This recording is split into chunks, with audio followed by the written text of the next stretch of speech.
Good morning, everybody. Welcome to Phoenix Children's Grand Rounds. It's my pleasure to introduce our speakers this morning. We have two presenters today, Dr. Sam Castleman and Dr. Amanda Mahalik, who will be speaking on the topic of optimizing patient communication. Dr. Sam Castleman is a pediatric nurse practitioner in the Division of Pediatric Dermatology here at Phoenix Children's. She received her Doctor of Nursing Practice from Arizona State University. Sam also serves as an IT clinical analyst at Phoenix Children's. She is the past president of the Arizona chapter of the National Association of Pediatric Nurse Practitioners, and she is also the founder and chair of the Dermatology Special Interest Group for that same organization. Dr. Mahalik is a palliative medicine specialist at Phoenix Children's. She completed medical school at Loyola University in Chicago and a combined internal medicine and pediatric residency at Phoenix Children's and BUMCP. She is currently spearheading an initiative to improve end-of-life comfort care at Phoenix Children's. We'll welcome our first presenter, Dr. Castleman. Good morning, everybody. Thank you, Micah, and for the CMA team for inviting us today to talk. I won't do any introductions of myself, but you'll have the pleasure of hearing from Dr. Amanda Mahalik from our palliative care team a little bit midway through the presentation. Today we'll be discussing a topic near and dear to our hearts from different perspectives. Our presentation is entitled Optimizing Communication During a Pandemic, a Difficult and Challenging Task. Neither of us have a conflict of interest related to this presentation. And we will have a few polling questions during our presentation. You should be able to participate on the blue Zoom platform. Get that going here.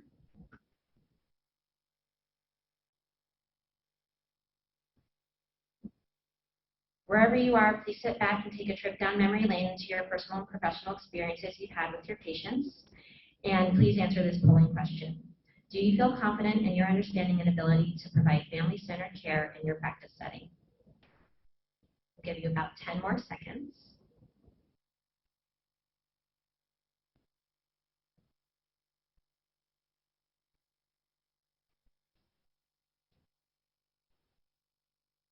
And here are the results. Most of you feel that you are confident, and some of you also feel that you could use a little bit more information.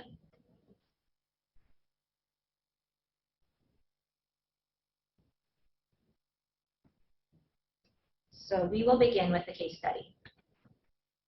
This patient started developing dyspnea, fever, and lethargy July of 2020 and spent 2 days at home until being taken to the emergency room in Dewey, Arizona due to increased difficulty with breathing. This patient is a 65-year-old male with COPD, type 2 diabetes, a pacemaker, hypertension, overweight, and multiple spinal fixation surgeries. During the early course for this patient, from day 1 to 5, this patient developed worsening dyspnea and oxygen supplementation requirements advancing from nasal cannula to high flow BiPAP. The patient was diagnosed with COVID-19. On day 5 was a turning point for this patient. He went into cardiac arrest and was coded for 22 minutes. The family had decided that he's not a DNR, and the patient was intubated. Then from about day 5 to 65, the patient endured multiple complications. He required high pressure ventilation support. He was diagnosed with the HSV infection that was found in and around his mouth. MRSA was cultured from his ET tube. The patient developed a pneumomediastinum that was hypothesized due to the high ventilator pressure as well as proning position. Early on in the patient's course, they developed kidney failure and required CRRT throughout the duration of their hospitalization. And the patient developed sepsis also very early on. The patient continued to decline and continued to be septic with multi-system organ failure that we see so commonly in these patients with severe COVID. And despite broad-spectrum antibiotics and multiple life-saving interventions, the patient's family was called to room of care. 4 family members were able to visit the patient for the first time in their 65-day patient stay for 3 hours with the patient before removing life support, and the patient did pass quickly. It's important to note that this patient was COVID positive the entire time of their hospitalization until the day that the family was called to remove care. And at that point, when that COVID test came back negative, the patient's family went from, rather than 2 people being able to visit, now they could have 4 people visit. They also were moved from a 15-minute visit before they started to move life support to a 3-hour visit. Thus far, we've discussed the patient's medical status and outcome. But thinking about patients you've managed chronically, how would you advocate for this patient and their family? Do you communicate differently with your patients and families who are terminally ill or staying in the hospital for a prolonged amount of time? Let's see how communication went during his 65-day stay. The staff relied on patients to communicate updates in the early days of their hospitalization. Remember that he had COVID, so probably very difficult to speak. There was no discussion about advanced directives despite the patient displaying a severe COVID clinical course. So no granular discussion about whether the patient would want to live on dialysis possibly, if the patient may want to live with a trach, how long is too long in rehab. Those questions weren't discussed with the patient. And remember, the family wasn't there and also couldn't talk to him very often because of his inability to talk, because he couldn't breathe. Out of 65 days in the hospital, an attending talked with the family a total of 12 times. Residents or nurses were a primary source for communication. Hospital staff never offered video conferencing or family-centered rounding. Family wasn't able to video call with the patient regularly due to only 2 iPads for a 60-plus bed ICU unit. The family video called less than 7 times to see the patient during their 65-day stay. Palliative consultation was offered after the patient coded and denied by the patient's wife due to feelings of being forced to remove care with this type of team. This team was eventually added to this patient's care team about 2 weeks prior to them passing away. Phone calls to nursing and the floor could often also go unanswered without any way to leave a message. So as you can imagine, with no family at bedside, no video conferencing, a misconception of palliative care, and inconsistent communication, it would be really difficult for this family to look over this wall and find trust. Trusting relationships with the providers were not very sound or lengthy because of the rotation of the residents along with the intensivists changing weekly. This poses a question. Did the communication challenges COVID-19 presented create insurmountable obstacles that couldn't be overcome? The evidence points to no. National organizations such as the Institute for Patient and Family-Centered Care provided guidelines and experiences to aid with restrictions and communication challenges during the pandemic in April of 2020. Highlighted in the middle, you'll see that virtual communication was of emphasis, possibly hospitals thinking about providing or loaning tablets to their patients, and allowing staff to be somewhat of a champion and that resource so that families can understand how to utilize Zoom and the different video technologies that can be challenging for even myself being in IT. There was also an emphasis to find opportunities to connect with families virtually as they were viewed as an important member of the care team. This is a different guideline created by the National Collaborating Center for Mental Health. This guideline is unique in that it outlines various scenarios outlining problems presented during the pandemic and real-life experiences in developing programs to improve mental health for patients and employees. Without going into great detail, here's an example of real-life scenario seeking to improve family connectedness during visitor restrictions. So the problem that they were faced with is that patients were becoming tearful and asking when their families would come to visit.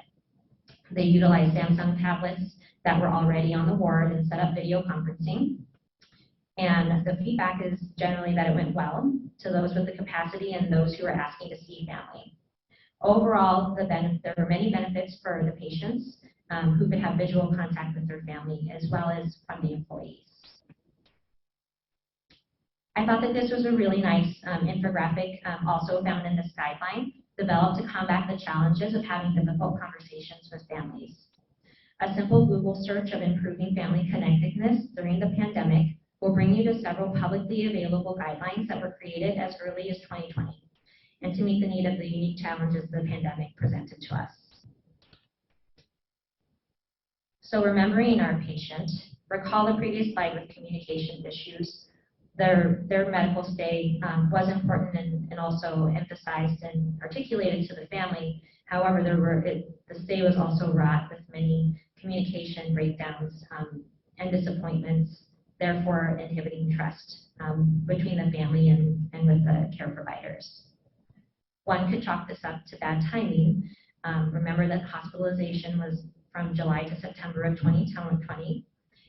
And no offense to any residents that are listening in today on Grand Rounds, but we all love to welcome you in July, but also experiences some challenges as you can remember, students and residents weren't able to necessarily even participate in patients' care during that time. Therefore, they were utilized for the communication because then PPE and that one-on-one presence with the patient just wasn't allowed at that time. Also, was it too early to have expected the hospital to have a communication plan in place? There's really no perfect answer. But there are potentially a significant number of individuals with the same story as our patient. This was taken a screenshot just yesterday of our COVID rates of death, both in the US and worldwide. So I might have stumped some of you because I know that obviously I do not look like the patient if you remembered his photo from the first. And some of you may know my patient's story, but unfortunately, this patient in this case study was my dad. I really thought that we had our odds in our favor, with myself being a nurse now since 2009 here at this facility, became a nurse practitioner in 2015, and my IT days are just 3 years now, which seems like forever. But my aunt was also a participant in the daily calls, and she was actually the risk manager for this hospital that my dad was staying at, and she had worked there for about 20 years. So every day, myself, my aunt, and my stepmother were on calls with the team, and so we really felt that we had a good, solid team that would be able to advocate for him. But looking back, it really feels that we were advocating very little for our family as well as for what my dad would want. And we too got caught up in focusing on the medical. Every day they would call and let us know what his heart was doing, what his lungs were doing, what his kidneys were doing. And sometimes that by the time that we were done discussing that over 10 to 15 minutes, you could sense that there was a rush to not need or be able to talk about any more information, frankly, because mostly these were residents that we were talking to. Occasionally it was nurses, but primarily residents. And they oftentimes gave us the blanket discussion of, well, we don't know about the pandemic and we don't know the outcomes. It's a very unprecedented time. And once you hear that every day for a given period of time, not being able to talk to an attending to be able to impart what they're thinking about for a clinical plan for my dad was very, very frustrating. And what really settles very difficultly with me is the fact that my dad was not the same man that I knew before he went into the hospital. So the man on your right is a picture of my dad that I've only known him to be that size through photos. This was taken many, many moons ago when he was a military police officer. And this is akin to what the size of my dad looked like. To preserve his dignity, I did not take any photos when I saw him, but what really was very difficult for us to see is that when we were discussing these reports with the staff, they did not let us know his weight. Maybe I should have thought to ask. Again, I work in dermatology. I don't go into the hospital and see patients who are in the ICU. But over the 65 days, he did require a paralytic for a majority of the time. And after a point of removing the paralytic, there was this constant discussion of, well, he's not moving his arms and his legs.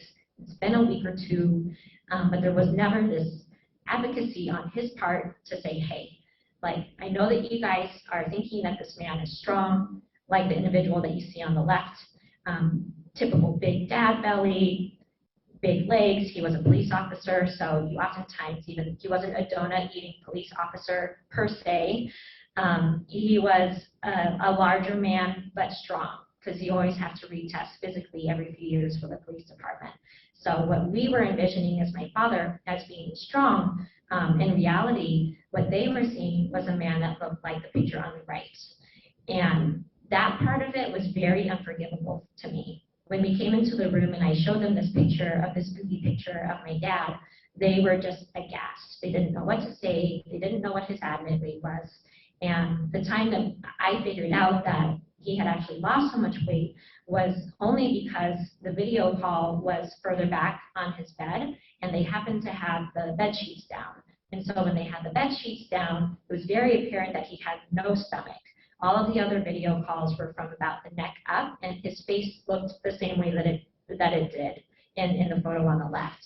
But once we got this further back look, unfortunately, the nurse, who it was like her first day taking care of him, and so she was like, well, I don't know what's going on. I don't know about his weight. This is my first time. But that was the first time where I could really see, like, oh my goodness, what happened to him? Where is his stomach? And he's probably not moving his arms and his legs because he's got no more muscle, guys. This isn't who he was before he went into the hospital. And that piece is really unforgivable in some aspects for me, because if I were to put myself in the situation of being a provider and seeing that the family has a disconnect of not understanding that the patient is no longer strong, no longer the person that they were before, and now is this skinny, frail man, then I, as a provider, I feel like I would advocate for that patient and say, you know what, it seems like you have a little bit of a disconnect in the status and true state of which he's in. Let's walk you through what he looks like and then have further discussions about what his medical prognosis, along with now what his body shows us, will result in. So of course I walked away thinking, how could this happen? I was very happy to be a provider in pediatrics. I secured that situation by becoming a pediatric nurse practitioner. I don't enjoy working and treating adults. However, it was also this great shock because the adult world is so very different than peds. And in our facility, you could walk into a patient's room who's been here long term, and you know who they are. They may be a patient outside of the hospital that is a star football player, muscles, handsome, all the, goo-goo things that girls may like dote over them.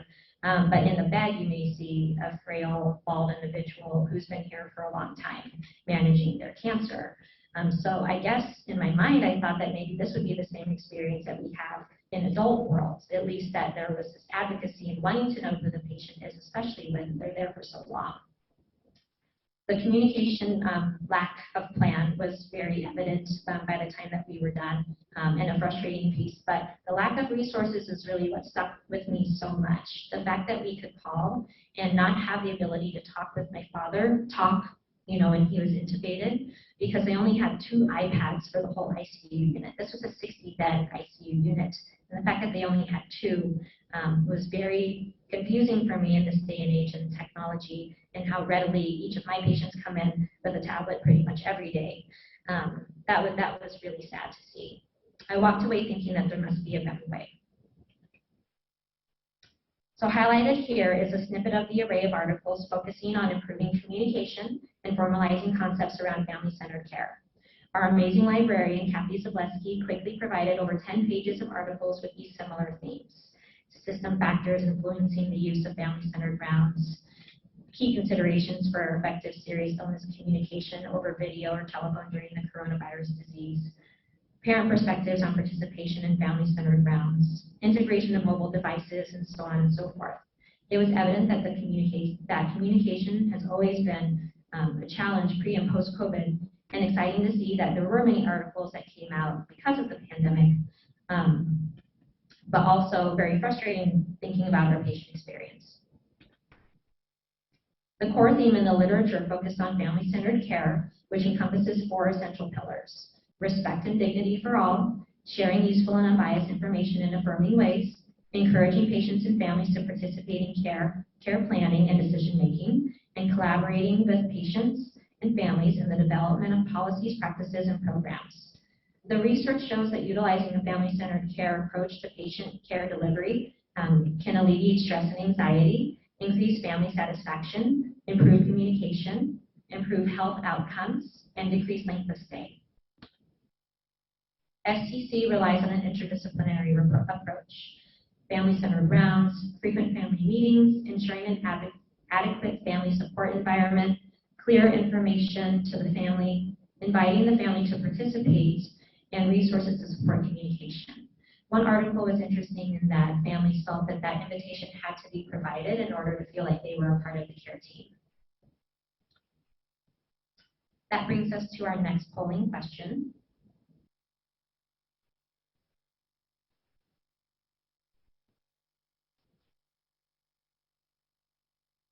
Do you feel confident in your ability to provide family-centered care in your practice setting?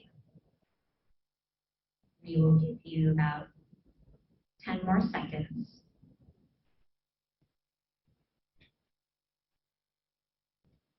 Thinking about these 4 pillars of family-centered care and your communication strategies you practice with your patient, I'll now invite Dr. Amanda Mihalik to discuss strategies and evidence-based methods that are applicable to our practice setting. Let's see the results of the polling. And most of you feel great about your ability to provide family-centered care. Let's hear a little bit more from Dr. Mihalik.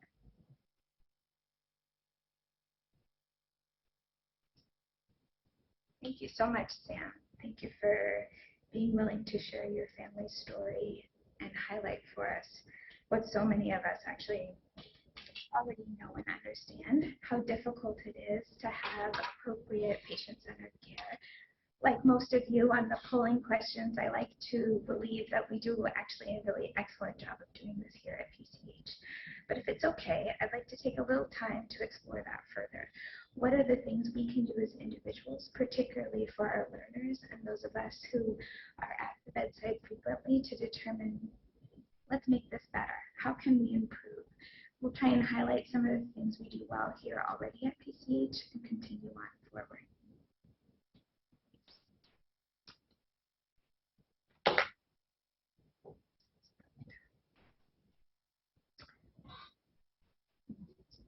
So it's helpful if we go to what works in ordinary times. So we know, as Sam mentioned, a family-centered approach is really imperative. We know that it's helpful in all environments across the hospital-wide system, that it improves quality and safety for patients. It helps with the disease management of chronic complex care patients. It improves patient satisfaction and reduces hospital stays. And it also lowers medical errors. Which is really important, particularly when we're thinking about these prolonged periods of time where patients are in the hospital for over 2 weeks or even 2 months. It's also important to think about utilizing trauma-informed care methods so that we're thinking about how we deliver important and perhaps serious or difficult news, and that we're not adding difficulty to the families when they're hearing that. Of course, empathetic communication is something we'll focus on a lot this morning. And joint decision-making focused on patient goals of care is at the heart of family-centered approach, and I'd like to believe also what we do here at PCH. So family-centered care, as Sam noted, in the time of COVID is particularly challenging. We know that we need to optimize bedside communication when possible, but that's not always possible, especially when we think about the limitations of COVID. So therefore, we have to utilize telehealth and bedside cameras. There's been some nice literature published by our friends in neonatology that highlight that the use of bedside cameras, those that we have here in our NICUs, in our CVICUs, and also present in our PICUs here at PCH, help to reduce parental anxiety and distress so that at 2 a.m. when they wake up worried about their infant, they can actually look at the camera, pick up the phone if they need to, and have a thoughtful conversation about what they're seeing. It's an incredible tool, and it's something that I'm thankful we have here. We also know in the literature in the last year that there's some good information about telehealth and Zoom meetings, that they also help to build rapport and trust, just what Sam's family unfortunately was lacking with their care team. When it comes to the nitty-gritty, however, when we've looked at head-to-head studies about big topics of care, like changes in trajectory of care or end-of-life comfort care, nothing surpasses the idea of face-to-face communication. So this is a time period, if we're worried that there's a significant change about to take place, or the trajectory of care is about to change, we need to think about allowing family to be at bedside and making exceptions.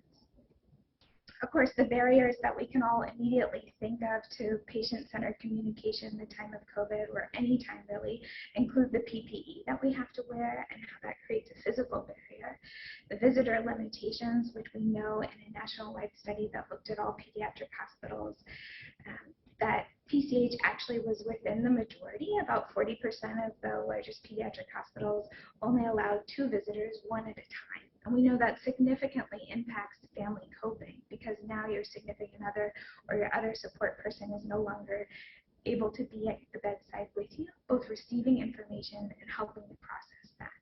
Medical technology, as was in the case Sam's family highlighted, not only was their dad not able to communicate because he was having difficulty breathing on BiPAP, was then subsequently intubated and sedated, but there was a lack of the medical technology to help with communication. So there's only 2 iPads on each pod here, so optimizing that would be helpful. And then crisis standards of care is something unique to COVID that we'll talk a bit more about.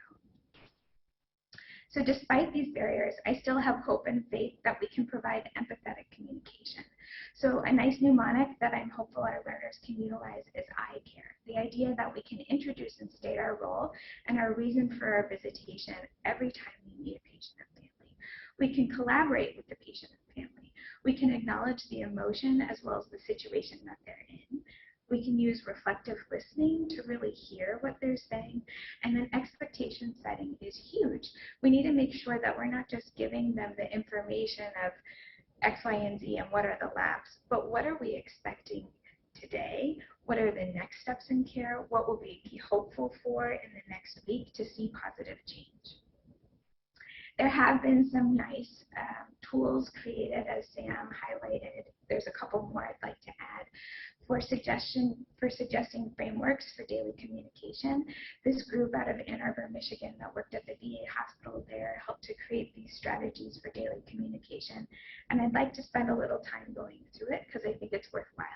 So they talk about communication with patients, that we respond to emotion with empathetic verbal statements, that we make introductions, as we talked about, and that we utilize face and fact sheets. So while we have our badges, we know that when wearing PPE, the individual can't see our face. So having a picture, big, blown up, of who we are and some important key facts about who we are and what our goals are is really helpful, not only for the family, but for the patient. Inquiring about the patient preferences are also key. You know, here, as Sam pointed out, there's a robust utilization of advocating, particularly from the Child Life team, about who is the patient. Personalizing the room to make them feel confident and comfortable, and making sure that if it's necessary, there's also a sign-up that says, hey, my name is Sam. These are the things that are important to me. You know, when we were talking before giving this presentation, Sam shared that her dad really liked to be clean-shaven. And in those first 1 to 5 days of his hospital stay, he actually asked his brother to bring his razor. Unfortunately, that was lost in communication with the team, and so he wasn't clean-shaven when they then went to see him, and that felt like, you know, unfortunately, his dignity wasn't being reserved or preserved. So those are simple things that we can do to try and optimize care and preserve dignity for our patients in both aspects, pediatric and the adult world. Articulation, enunciation, and increased volume can be helpful when we're wearing a mask, of course. Communication with the families and caregivers is key. So identifying one family point of contact to then disseminate information is huge. I'd like to go one step further and ask that that not be the bedside parent, that we help the bedside parent identify someone in their community to be that individual. We know that it's enough to have to receive the information, but it's a whole nother level of trauma to be the point person while you're just trying to survive at the bedside. So helping that individual identify someone to help disseminate information in a safe way is key.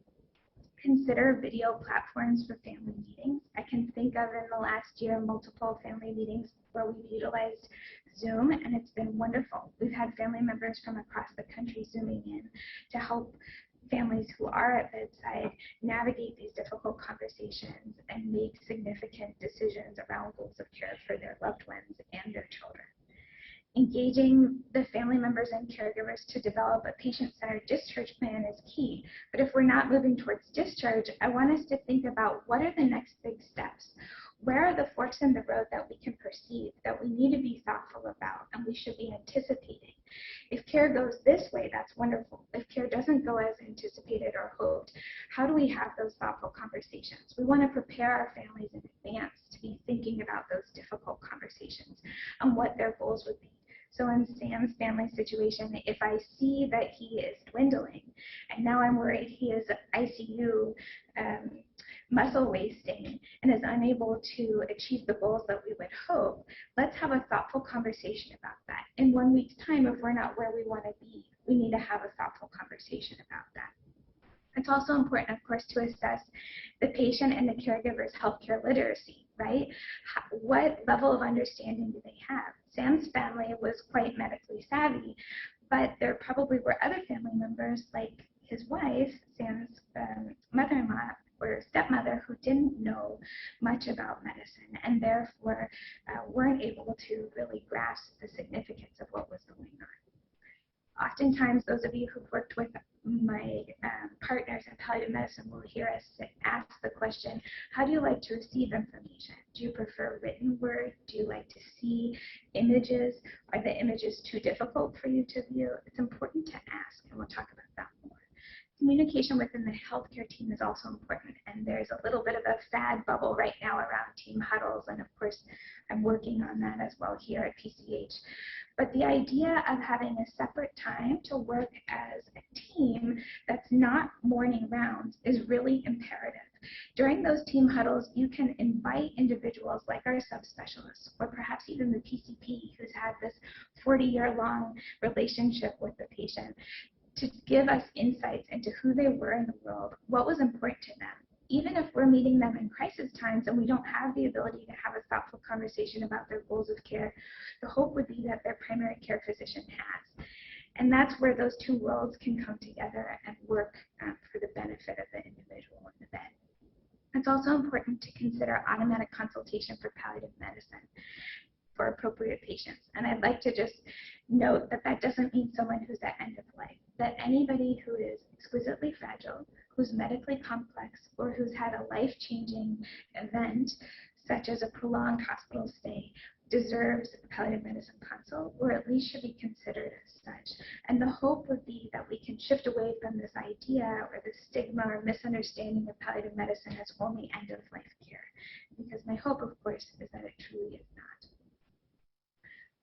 So that's a nice framework for thinking about daily communication and big picture planning, but what about when it comes to delivering difficult or serious news? And I want to be super thoughtful about this.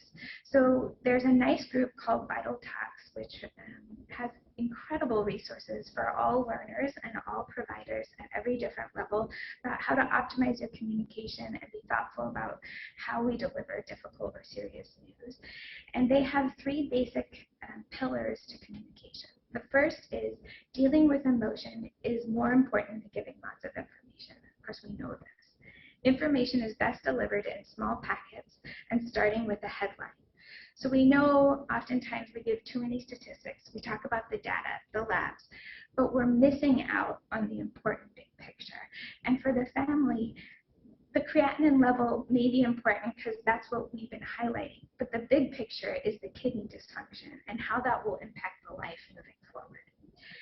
Also key, of course, is that the patient values should be at the center and the heart of the medical treatment plan, even if that treatment plan is arcing towards the recommendations of the medical team. So if they feel that their values are what are at the heart of that, then it's more easy to accept what the medical team is offering and sharing. The impact of crisis standards, what I had mentioned briefly before on this practice of communicating difficult news, is unique to the time of a pandemic. And under crisis standards, the ethical foundation shifts from what the individual values are to population-based resource allocation. So this is the idea that maximizing the most good for the largest number of people. So this, of course, eliminates some choices for patients and families, and the team must share what is actually possible. They need to refrain from offering treatments or interventions that aren't available to the patient. So if ECMO is not going to be a useful tool, we shouldn't even be mentioning ECMO because we might actually add to the trauma or worry or anxiety to the family that, gosh, maybe there was this other thing that the team should have done, and now I don't trust them because they're not willing to use it for my loved one. We want to be thoughtful about that. We want to share how crisis standards impact the family and what they truly mean. So that might be something simple as there's only allowed to be one visitor at a time, or if we're going to have a family meeting, 2 individuals can be present, but we need to use Zoom to include the others. Responding to emotion has been key here, so I want to take some time and talk about that. We know that nonverbal communication is the fundamental way that we convey empathy and we build trust with our patients and families. The reaction to emotion matters because we know that it lowers anxiety levels and it allows families and clinicians richer and more authentic insights into what is most important. Attending to emotion enhances a clinician's ability to manage difficult conversations while allowing them to convey compassion and build trust.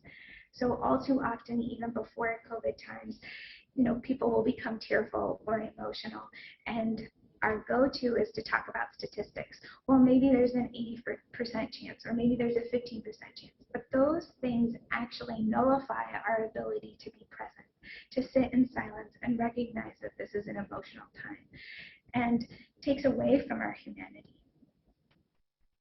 So how do we convey empathy when we're wearing PPE, right? If that's the way we communicate nonverbally, how do we do it? Well, we can do a couple of things. We can attend mindfully. One of the things that I like to do is create ritual to focus my attention. So we all have to gel in and gel out, right? So when I gel into a room, I leave everything that I just came with behind me. I try and open my mind to the clinical situation in front of me and meet the family where they are. I might have an agenda about what I'm hoping to discuss, but my hope is that I can be opened and listen to what the family has to say and impart those headlines that I want to. When I leave the room, I gel out. I leave the emotion or whatever the trauma is behind me as a coping mechanism, and I bring forward with me only what I need to bring to the medical team to help improve the care and advocate for the patient moving forward. It's helpful to consider the ways that we typically communicate in gesture and tone when we're not constrained by PPE and distance, right? So I'm a big talker with my hands, or I might use my eyebrows. So thinking about when I'm communicating difficult news, how would I normally posture? What would my hand gestures be? And then trying to utilize that to highlight my language and align my nonverbal signals with my spoken language when I'm wearing PPE. Behaving calmly is important. So those with functional and cognitive limitations will become more comfortable if they feel respected and they don't feel rushed or pressured. Approaching an individual from the front is always important. It allows them time to process you and to recognize you not as a threat, and also try and understand what you're going to ask of them. Dropping down to eye level. Remember, we all know this from med school or from training. It's important to be at eye level. And the reason that that's so important is it brings the power dynamic to equal. And I would even argue that if you are dealing with someone who's frustrated or anxious, perhaps drop below eye level. Give them a bit more control in that conversation. It's important to project a calm and positive attitude and avoid body language that shows that you're frustrated, angered, or impatient. So a nervous ticking of clicking the pen might be that you're uncomfortable with this emotional conversation, but unfortunately that might be a nonverbal cue to the family that you're impatient and you don't have time for them, or that you're actually annoyed or angered by what they're doing. So we need to be thoughtful. Try not to interrupt. Give them time to speak. We know there's all those nice studies out there that we wait, 9 seconds before we interrupt patients. So try and really listen. There's been some recent care conferences with, quote, difficult or challenging mothers. And if we give them 5 minutes to just come full circle and express their desires and their worries, they actually end up meeting us where we want to be. And we don't have to have a contentious conversation. So give them time. Allow them to speak their piece. It helps them to feel heard. Silence pagers, and please actually put your phone out of sight, because that is really helpful. And having it in line of vision actually is a distraction and makes you think about what's next. Communicating clearly is huge, so avoid loud spaces. Most of you know when we have care conferences, we try and go to a quiet space, not in the patient room. Ensure that you're utilizing their primary language. So there's been some unfortunate research out there recently from Rush, where when they looked at COVID units and hospital stays and how many family meetings or care conferences were discussed, those who were Spanish speaking or of Latino origin had fewer family discussions and often waited twice as long, unlike their white and black counterparts, to have family meetings or discussions about important things like tracheostomy tubes or comfort care. And the only kind of key that they could see was that it was the language barrier. So that's really unfortunate and just emphasizes the healthcare discrepancies that exist already. Ensure that they have their hearing aids and their communication devices, and I would go a step further in pediatrics that if they're old enough to be engaged in their care, that they be invited to participate in the conversation as well if they can. Underline your words with gestures, like we said. Over-articulate. By over-articulating, it actually slows down our speech and allows us to pick our words more thoughtfully and carefully, so we can use fewer of them. Using a lower pitch to facilitate understanding and slightly increasing the volume without yelling is helpful. And sometimes it might be helpful to even mimic the gestures or tone of your patient, but I would be thoughtful about this. We don't want them to think you're mocking them or that we're making fun of them in any way. Verbally responding to emotion is important, and then considering written or pictures as aids may be helpful. The words we choose, of course, are really important. So it's important to ask permission. I'm hoping we can talk about what's important to you so that we can provide you with the best possible care. Is that okay? Or perhaps I have some really important or difficult news I need to talk with you about. Do you have time now? And is there anyone else you would like to be here with us while we talk about this difficult topic? It's important to share with compassion and attend to emotion. I like to use the wish, worry, wonder tool that those residents who've rotated with us have heard about. I hear that your goal is X. I worry that your child is too sick to achieve that goal. I recognize that this is not what we had hoped for, and it's very difficult news. And then pause. It's important that we maintain open-ended communication and questions about what's important to the patient and family. So, given this new change, I wonder what's most important to you.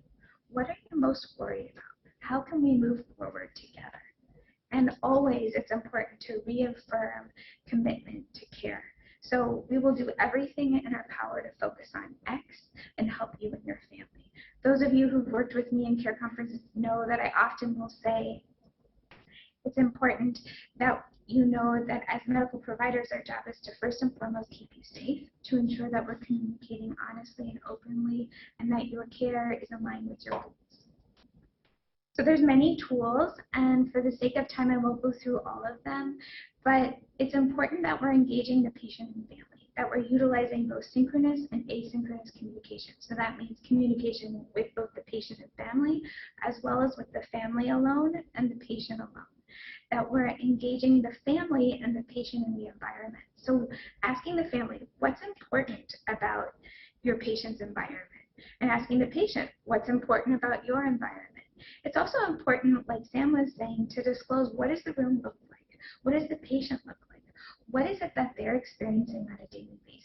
And how can we optimize that to improve their quality of life while they're going through this? Communication between the clinical teams and families is imperative. And we talked about including family on rounds, trying to utilize, phone calls at key clinical changes, and that might be a room change or when the patient is coding. So thinking about those big important times. And then asking family to share who is this individual? As Sam did at the end with her dad, showing pictures to the medical team. That's hugely important. So while there's lots of new tools out there, it's important to think about what else? What else can we be doing? And particularly here at PCH, how can we be optimizing our communication here and in the community? And what might have improved the story for Sam's family? So I'm going to turn it back over to Sam. So I wanted to share what we have here at Phoenix Children's. Here's a fun photo of the Division of Patient and Family Centered Care. I've had the pleasure of meeting with Andrea Akinova, our new director over this department, and she provided the following to me to articulate to you today. The vision for PFCC is that we create organizational alignment and commitment to partnering with patients and families in a manner that ensures PCH is collaborative, coordinated, and accessible place to receive care across the continuum, enabling patients and families to make informed decisions while receiving exceptional quality care. I want to welcome Andrea as we're looking forward to working with the team and what they will accomplish. I'd also be remiss if I didn't give a shout out to Teresa Boger, who's helped set my perspective on the concepts of patient and family-centered care and the great work she does with our patient advisory councils and previously as the director for this department. So at this point, I am a self-proclaimed IT nerd. I get really excited about the things that IT is developing for our hospital, and our IT leadership shared this with me. These are the different patient engagement initiatives that are slated for 2021. I cannot speak to what we're doing, who's rolling them out necessarily, and I do know that the patient to-dos I'm very excited about in ambulatory. But this is just a snippet of the work that our IT department really values with patient engagement, which of course encompasses improvements from a family-centered care perspective. So I'm the type of person that when I see gaps in care or when I'm upset about something that I feel can be better, then I feel like I want to act on that. So my experience with my father has prompted me to start a nonprofit organization to improve family-centered care in the community. And what first came to mind after our experience is the lack of the iPads in the ICU. So I had many different people who donated to purchase iPads for the hospital and the ICU unit that my dad stayed at. And I was also able to collect donated iPads and donate them to the chapters at the UMCT. Once I started down the road of collecting resources, it was also very challenging because even certain hospital organizations here in our state, when I contacted the foundation, they actually denied iPad donations. They said they didn't have time for the iPad donations. And so after that venture, I went into the realm of developing education that perhaps we can provide at the provider level, which brings us here today, and also for our patients. So from a grassroots level, being able to empower our patients to understand how to better have a relationship with us as providers, and also how to advocate for their needs and their values.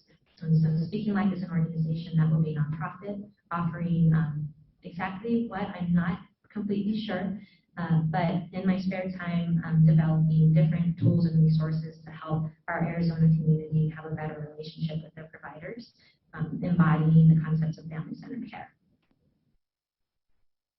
I want to thank you for your time, and most importantly for your interest. We know that you can choose which grand rounds you guys attend, and I want to thank you so much for thinking that this topic was important to you.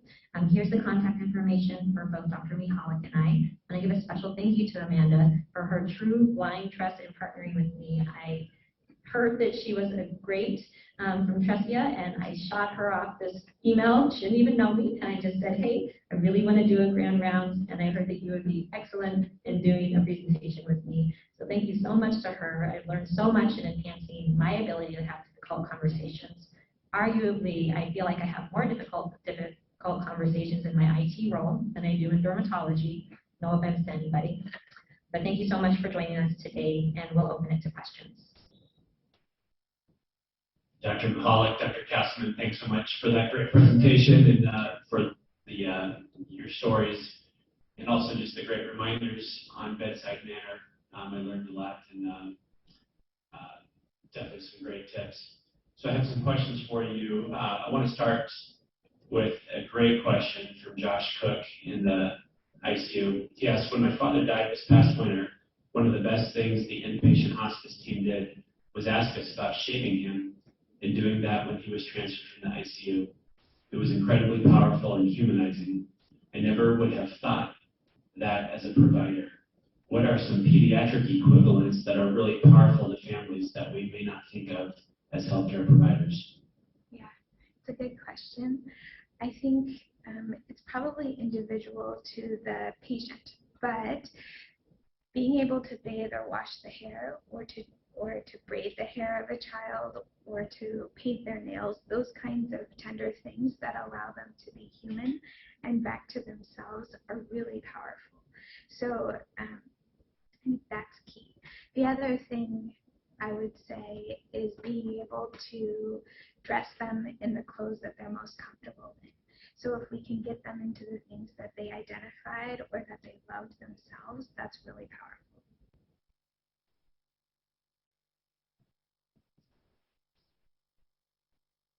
You talked about how to kind of control your emotions and deal with emotional situations. And I guess I just wanted to interact a little bit more on that.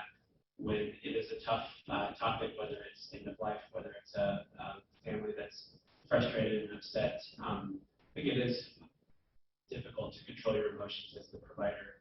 I guess can you talk a little bit more about some tips from the provider standpoint about trying to maintain that calm presence and not give off cues of being frustrated? Yeah. Absolutely. So I think the first thing is naming the emotion in the room is helpful. A lot of times we're all thinking, man, this mom is pissed at me, right? Or she's so angry. But I think it's helpful to actually, excuse my language, but I think it's helpful to actually say, I really hear that you're frustrated, or I can hear your disappointment in this, and I too am disappointed, or I too am frustrated by this. So in that way, we're mirroring them, and they recognize that this is a frustrating situation. So again, attending to emotion is really key. So the more we can actually name it, it kind of diffuses the situation. So the people who I think of that communicate best with patients when there's difficult emotions flying around the room, it's those who are willing to name it and then sit in that. And it's okay to say, I hear your frustration. I know that this is a difficult time. I want to see how we can move forward in a positive way. Saying sorry is not always very helpful, but I would say recognizing the emotion and trying to sit in it is fine. Being silent is also okay. But I would first recognize the emotion before I sat in silence, because we want to make sure that the family doesn't perceive necessarily that you're ignoring them or that you're so shocked that you don't know how to respond to them, but rather that you're really seeing them for who they are. So recognizing, using the words, I recognize that this is not what we'd hoped for. I hear the frustration and the sadness in your voice, and my hope is that we can move forward in a more positive way. These are the things that I think will be most helpful. Tell me what you think would be most helpful. Engaging them and what would actually optimize it. And they might be so upset in the moment they say, I have no idea. I don't know what to do. And that's where you can pause again and say, well, I think these 3 things would be really powerful and helpful. If on rounds, you could join us in the morning so you hear the care plan. If in the afternoon, when I do my second rounds as a resident at the bedside, I call you and I try and give you an update. And once a week, we think about having a care conference like this to optimize our communication and make sure you really feel heard, because I understand that you're not able to be at the bedside all the time. So giving them a game plan is also helpful. That's great advice. How about in delivering bad news? Not so much a frustrated family, but a family that you know is going to be crushed by what you're about to say. Again, kind of from a provider standpoint, being in control of your emotions. Yeah. Well, I think it's important to show authentic emotion, right? So if you've had a long-standing relationship, like a lot of our BMT and oncology providers with these families, they know who you are and you know them well. So honoring and respecting that, I think it's helpful to show authentic emotion, to be disappointed, to be truly authentically sad about the situation. But also you need to be the guide in that conversation. So again, using headlines and asking permission are key. So I need to have a serious conversation with you about some really difficult news that I'm not happy to have to share with you, or that is upsetting to have to share with you, but is really important. When do you and mom have time to sit down and have this conversation? Opening it up like that, the family is going to know this is something serious and that it's important, and that you're also sad that you have to share this information. And then finding time and space to have that, putting away the phones, all of those things. And then saying, giving them that warning shot. I need to share with you some really disappointing and upsetting news. And that is that there are no more curative therapies, XYZ, that are going to be of benefit, and it's time to start focusing on comfort, because I worry that anything else I do might actually contribute to harm. Now let it sit in, let it settle, because then they're going to ask a million questions, right? But having a simple, very clear statement is really important. Going through the numbers in the labs, people are going to get lost. So being authentic is okay, and sharing your own frustration and disappointment is helpful. I think it recognizes how powerful the conversation is. One little thing I would say is, well, it's important to have tissues for families when they're upset. I want to make sure that we're never pushing them into somebody's lap. So unfortunately, it is a nonverbal signal when we hand someone a tissue that maybe we're telling them your emotion is not welcomed here, or we don't want to see your tears, clean yourself up. So I know that's never anyone's intention, but it's okay to simply address the tissue box in front of them. And if they want to take it, they absolutely will. But handing it to them while they're in the midst of emotion actually shuts them down.